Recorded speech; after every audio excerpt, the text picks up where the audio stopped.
So looking at the Chinese market, which you're focusing on, I think you can make a distinction between, say, inbound tourists Mm, and consumers in China. yeah, Um, absolutely. how, And how's, and there's, quite frankly, there's a further distinction that we'd even make, which is the Chinese diaspora yeah, is possibly the most important marketing tool that I would suggest that we have, but beyond that, even most Australian companies have. There's been some conversation about it. There's not a lot, but the Chinese nationals and the Australian Chinese, and I don't know what the proper term is, but basically people of Chinese ethnicity who live in Australia um, are amazing. They still have a dialogue back home, yeah, and yet they're embedded here, they're rooted here, their lives are here, and they understand very much about the appeal and the quality and the things that are available in this market. And for us, it's always been the first wave of visitors for us, the first wave of customers for us, really was the diaspora.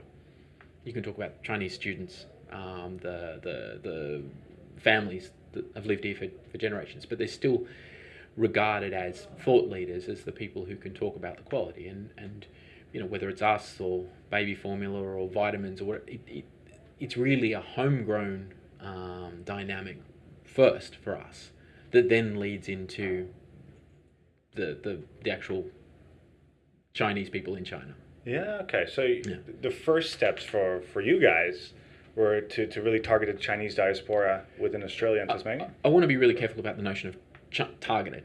Yeah, I will say to you that they were the first wave of people who we engaged with properly. yeah, The distinction that I'll make is that we've never directly targeted Chinese people. For all the talk, we've never created products that are directly for. There's things that we do to have some fun and pay respects, but we don't create things specifically for China.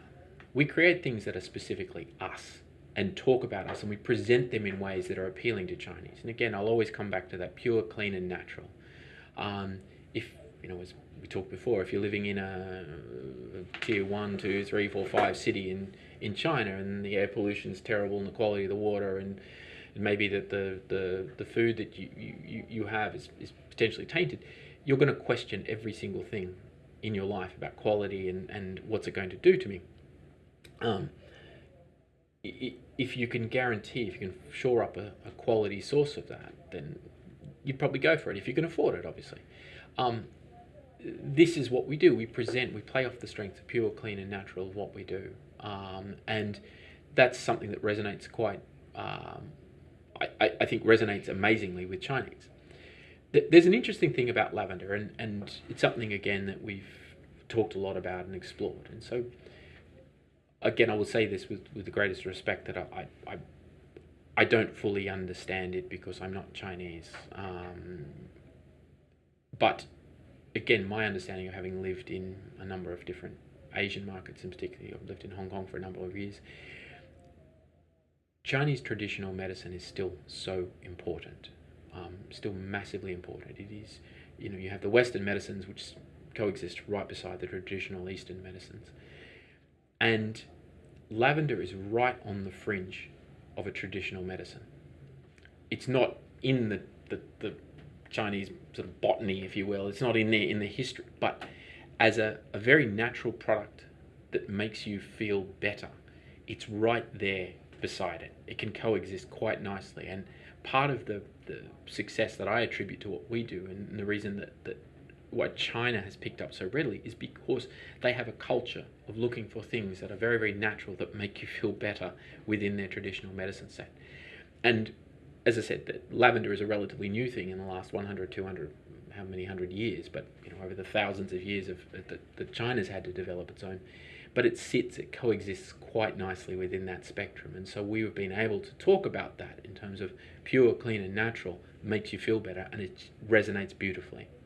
yeah. So I will say to you 100% that we don't create things directly for China market, but we market it to them in ways that we believe that they will understand. And that to me is really, really critical because, in my opinion, the moment that you start directly targeting Chinese people, they will get very, very cynical. They'll get very, very unsure about why they're being directly targeted. What you want to have is the best presentation of what you are, the authenticity, if you will. You present what it is that you are, but you have to make sure that your message is tailored, is appropriate to ensure that it's understood from a cultural, forget language, take language out for the moment, but certainly in terms of a cultural heritage and a need state, that's absolutely critical. Yeah.